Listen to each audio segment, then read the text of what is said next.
శ్రీ గురుభ్యో నమ. హరి ఓం.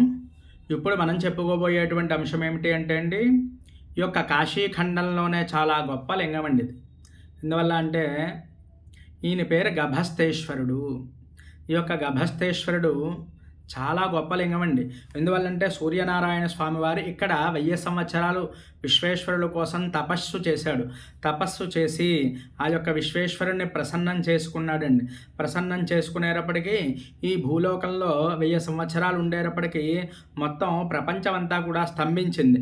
ఆ సమయంలో విశ్వనాథుడు, ఏమయ్యా ఎందుకు నువ్వు తపస్సు చేస్తున్నావు అని చెప్పి ఆ యొక్క సూర్యనారాయణ స్వామి వారిని అడగడం జరిగింది.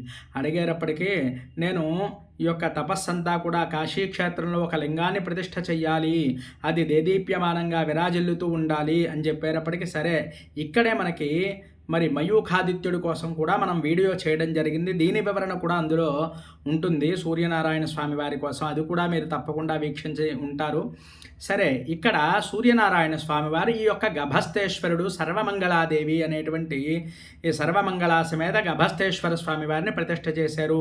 ఇక్కడ ఏ మానవుడైతే మరి గంగలో స్నానం చేసి ఈ యొక్క గభస్తేశ్వరుడికి ఒక్కసారి అభిషేకం చేసుకున్నా లేదా అర్చన చేసుకున్నా, అలాగే ఆ సర్వమంగళాదేవికి ఒక్కసారి అర్చన చేసుకుని లేదా దర్శనం చేసుకున్నంత మాత్రానే అన్నీ కూడా శుభాలు కలుగుతాయి. ఇక్కడ కూడానండి సంపూర్ణమైనటువంటి ఆయుర్దాయం కానీ ఆరోగ్యం కానీ కలుగుతుందండి. ఎందువల్ల అంటే ఇది సూర్యనారాయణ స్వామి వారి ప్రతిష్ఠ సాక్షాత్తు. అందువల్ల ఎవరైనా సరే వెళ్ళేటప్పుడు ఇక్కడ కూడా అభిషేకం చేసుకునే అవకాశం అయితే ఇక్కడ తప్పకుండా ఉంటుందండి. ఎవరైనా వెళ్ళి మనం అభిషేకం అయితే ఇక్కడ చేసుకోవచ్చు. మరి అభిషేకం చేసుకునేటువంటి వీలు లేని వాళ్ళు కొంచెం గంగాజలం పట్టుకుని వెళ్ళి స్వామివారి మీద పోసుకుని మరి కాస్త మారేడు దళాలు కనుకను, ఇవి ఎందుకంటే చాలా విశేషమైనటువంటి లింగాలండి. ఇలాంటి లింగాలు మనకి మళ్ళీ ఎక్కడా కూడా దొరకవు. మనకి ఒక కాశీ క్షేత్రంలో మాత్రమే ఉంటాయి. కాబట్టి మనం ఎన్నో జన్మల్లో చేసుకున్నటువంటి పుణ్యం ఉంటేనే ఇటువంటి మహత్తరమైన లింగాలన్నీ కూడా మనం దర్శనం చేసుకోగలుగుతాము. ఎందువల్ల అంటే మనం కాశీలో అడుగు పెట్టాలి అంటే కాలభైరవుడి యొక్క అనుగ్రహం ఉండాలి, విశ్వనాథుడి యొక్క అనుగ్రహం ఉండాలి. అందువల్లే మనం తప్పకుండా ఇటువంటి లింగాలను దర్శనం చేసుకోవాలి అంటే మన పూర్వజన్మలో చేసినటువంటి పుణ్యం ఉంటేనే అది సాధ్యపడుతుంది.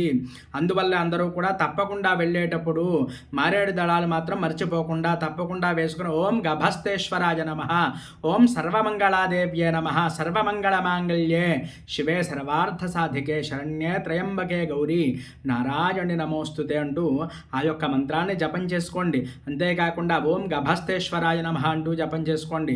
అలాగే ఇక్కడ సూర్యనారాయణ స్వామి వారిని కూడా మరి దర్శనం చేసుకోండి. అంతేకాకుండా మనకి తప్పకుండా పంచాక్షరి మంత్రాన్ని ఓం నమఃశివాయ అనేటువంటి మంత్రాన్ని కూడా జపించుకుంటూ స్వామివారికి అభిషేక కార్యక్రమం తప్పకుండా ఆచరించండి. మరి ఇటువంటి లింగాలు మళ్ళీ మనకి ఎన్నో పెట్టడం జరుగుతుందండి. మనం కాశీఖండం కోసం అందరూ కూడా తప్పకుండా అవకాశం ఉన్నవారు వెళ్ళి అయితే దర్శనం చేసుకోండి. లేనివారు మన వీడియోలో చూసి స్వామివారిని దర్శనం చేసుకోండి. 10 మందికి ఉపయోగపడుతుంది అంటే ఈ వీడియోని పంపించండి. ఇంకా మన ఛానల్ని ఎవరైనా సబ్స్క్రైబ్ చేయకపోతే సబ్స్క్రైబ్ చేయండి. ఇంకా ఎవరి చేత 10 మంది చేత మనము కూడా చేయించండి. ఎందువల్ల అంటే మేము తలచినటువంటి యజ్ఞంలో మీరు కూడా భాగస్వాములు అయ్యి తప్పకుండా మన వీడియోని వందలాది వేలల్లో వీక్షించి అందరూ కూడా ఆ యొక్క పరమేశ్వర అనుగ్రహాన్ని పొందాలి అనేటువంటి మా ఆకాంక్ష. ఇందులో అందరూ కూడా తప్పక పాల్గొండి. మరి స్వామివారిని అయితే నేను ఇప్పుడు మీకు దర్శనం చేయిస్తున్నాను. హరి ఓం తత్సత్. చూడండి, గభస్తేశ్వరుడు ఇది ఎలా వెళ్ళాలి ఇప్పుడు మనం చెప్పుకుందామండి. మనం బిందు మాధవుడిని దర్శనం చేసుకుంటాం కదండి.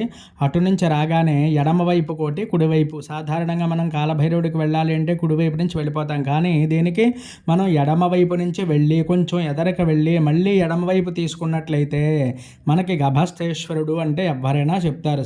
అది సర్వమంగళ. అలాగే గభస్తేశ్వరుడు మంగళాదేవిని కూడా మనం చూడండి. సర్వమంగళ మాంగళ్యే శివే సర్వార్థ సాధికే శరణ్యే త్రయంబకే గౌరీ నారాయణి నమోస్తుతే. ఈమెను కూడా దర్శనం చేసుకోండి. అందరూ కూడా తప్పక దర్శించవలసినటువంటి లింగం అండి. హరి